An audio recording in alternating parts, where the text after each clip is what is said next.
The greatest collection of live recordings online, only available at concertvault.com. Welcome to our world of rock. Rick Wakeman, one of our great musicians who has given us so much good music and has returned, thankfully.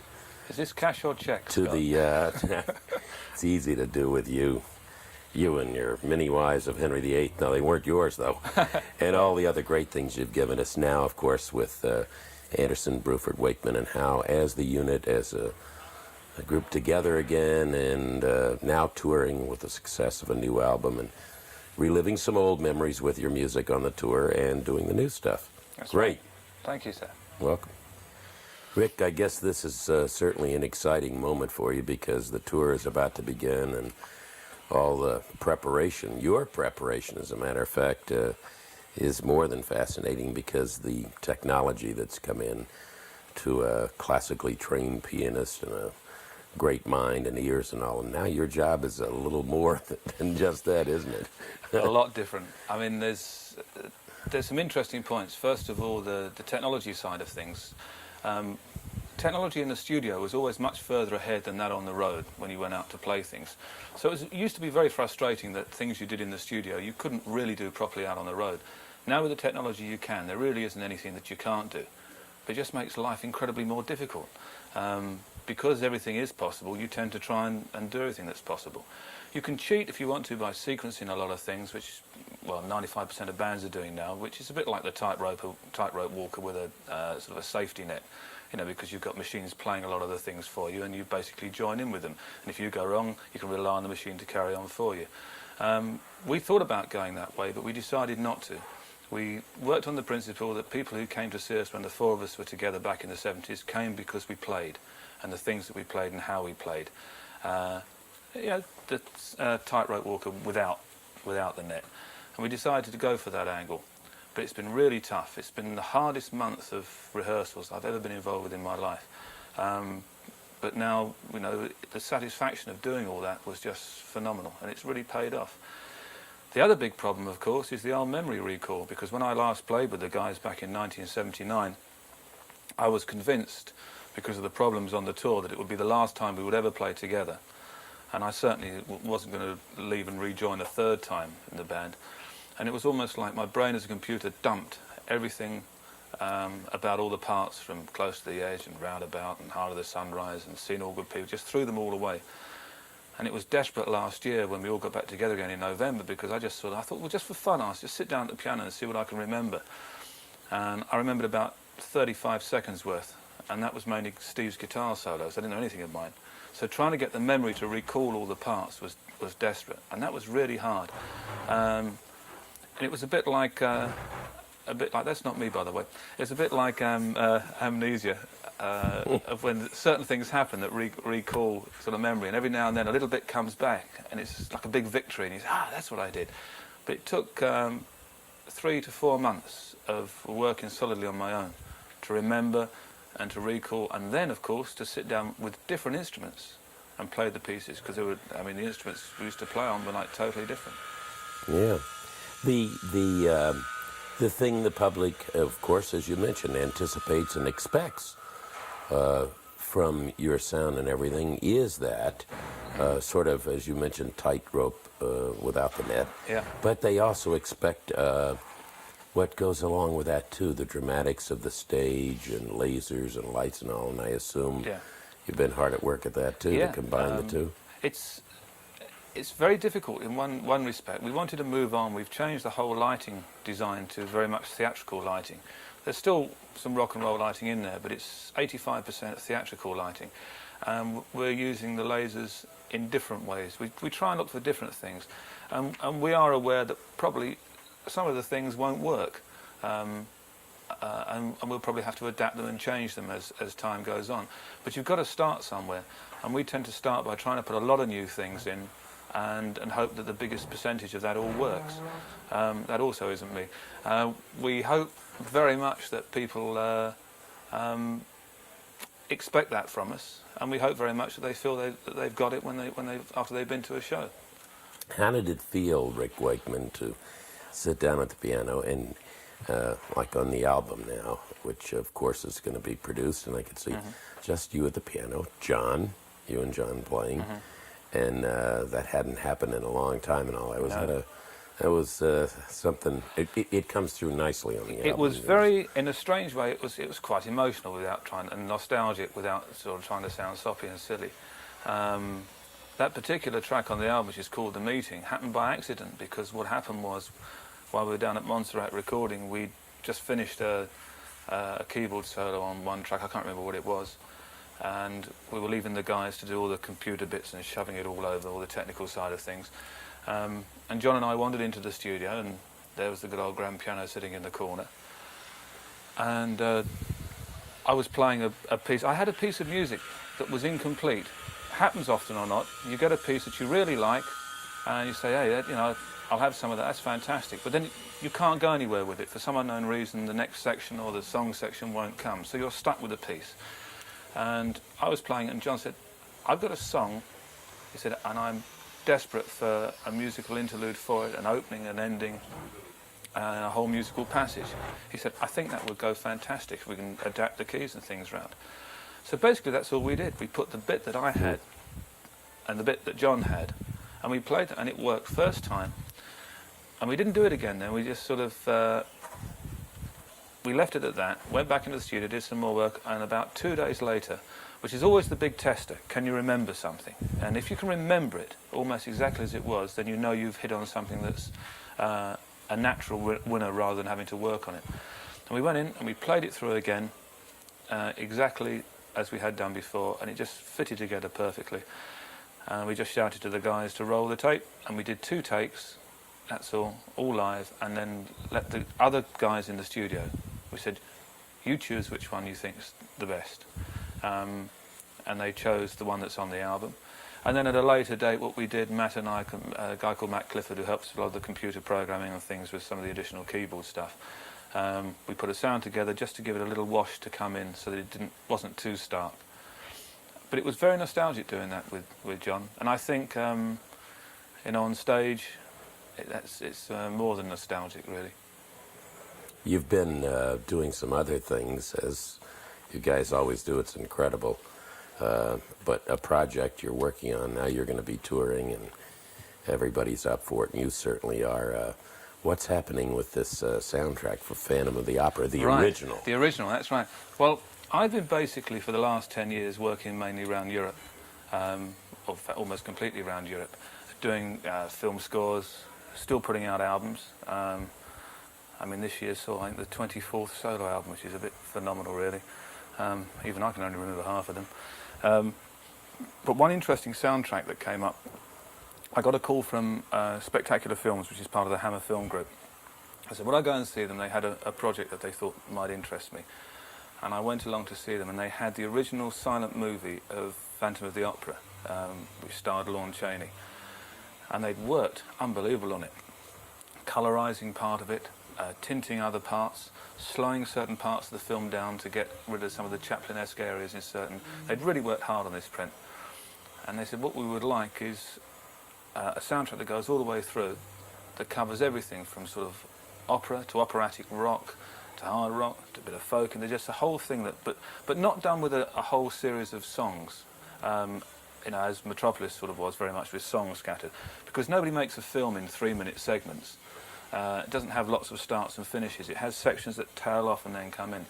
So I put it together very much as a score, so that songs appear, and then it goes into another whole... It's very yes in I'm not allowed to say that word. It's very yes in its sort of format, in the way that it's put together.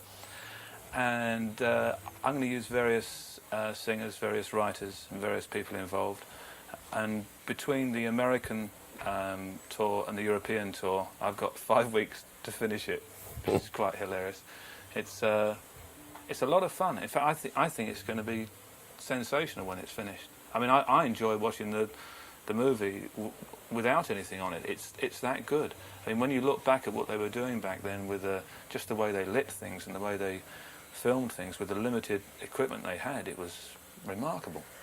The outfit now is set to start the tour. Of course, from our standpoint, the American part of the tour is going to go for quite a while. Be a brief break before you go to Europe? Well, it would be a brief break, except I'm doing the Phantom of the Opera film. But there is a brief break because you have to, because Europe is a totally different ballgame to America. America invented the tour, whether us Europeans like it or not. They invented the road of going around and touring, and every city, town, however big, however small, is geared up. And they've all learned from each other, and the promoters have all learned from each other, and you have a standard, you have a norm that carries on wherever you go to play. Europe isn't like that. Every country is different. I mean, I know they're working very hard to try and make this European community and trying to make everybody the same, but they have got absolutely no chance of doing that whatsoever. I mean, not a hope in hell. Because every place is different. You can't get rid of thousands of years of tradition and suddenly try to make everybody the same. And it's very much like that when you go touring.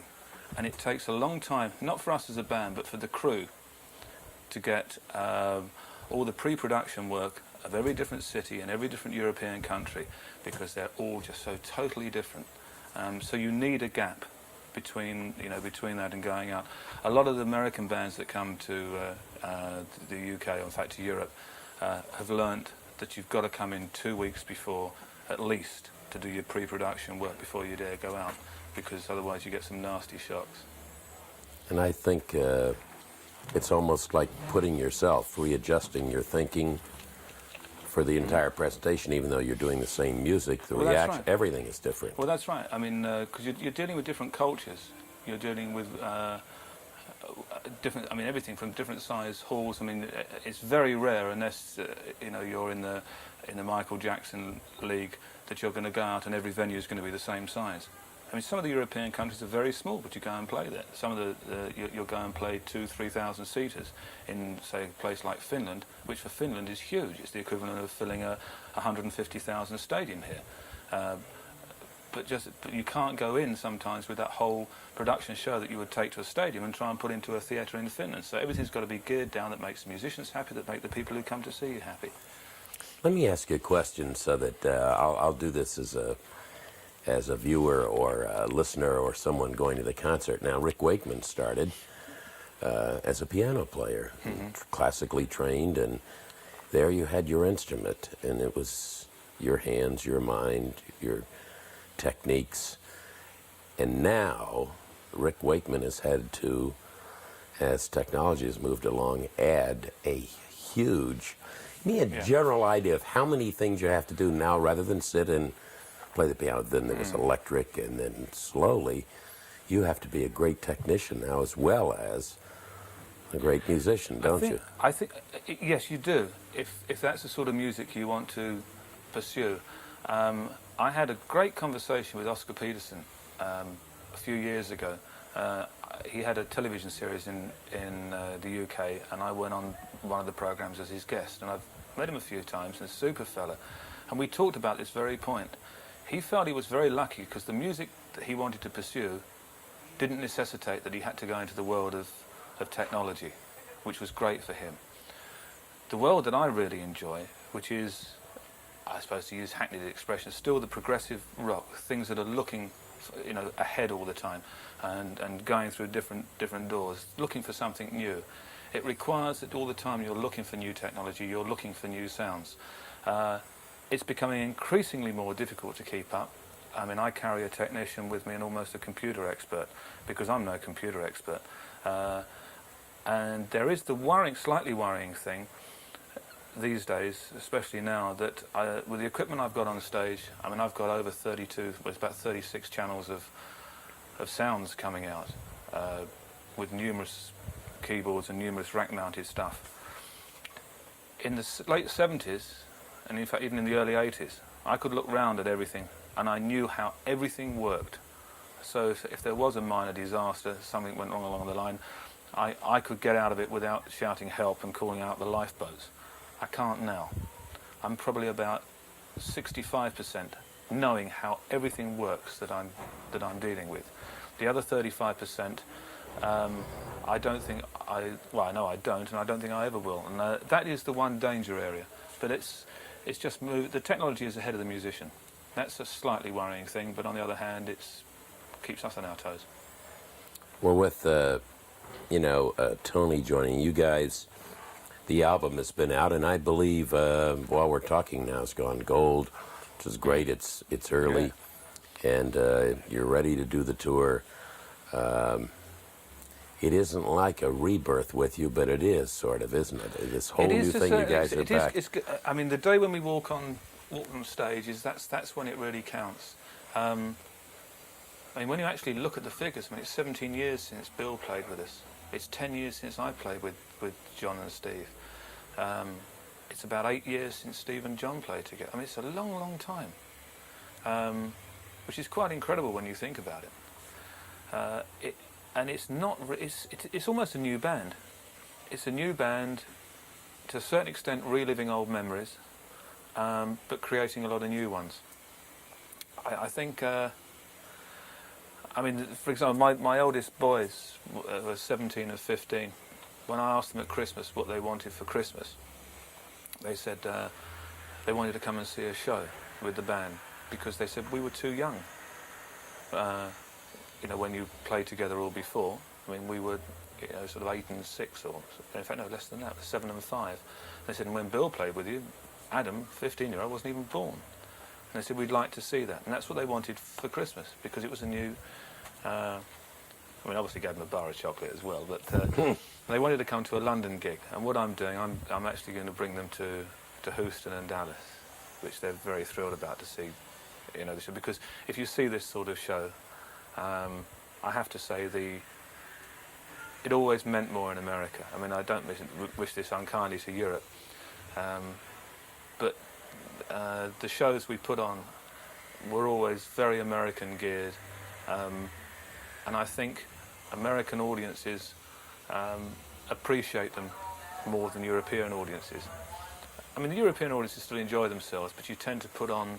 Nothing is impossible in America. Nothing is impossible where it's not quite that in Europe.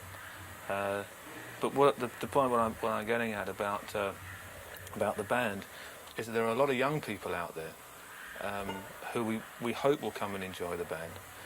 If they're like my kids, then they're going to be very much. They know about the band because the parents, like the kids at my eldest son's school, they've been delving through their parents' record collections. And discovering bands like King Crimson and Tangerine Dream and early Genesis stuff, because they're getting not complete fulfillment out of what's around them at the moment. That's right. And the great thing that's happening is that suddenly there's no age barrier. There's no age barrier at all for musicians and for music. Rock has now established itself as something that will go on for years and years and years. It doesn't matter if you're 40 years old now and trot on a stage. If the music's good and stands up, great, you can stand up there and do it. So hopefully there's going to be some young people who are going to enjoy it and get something out of it. And it'll be nice to see, some people who liked the band before. Well, that's what you'll have, because that's obvious with the album sales and the attention to the new thing and long lost brother of mine.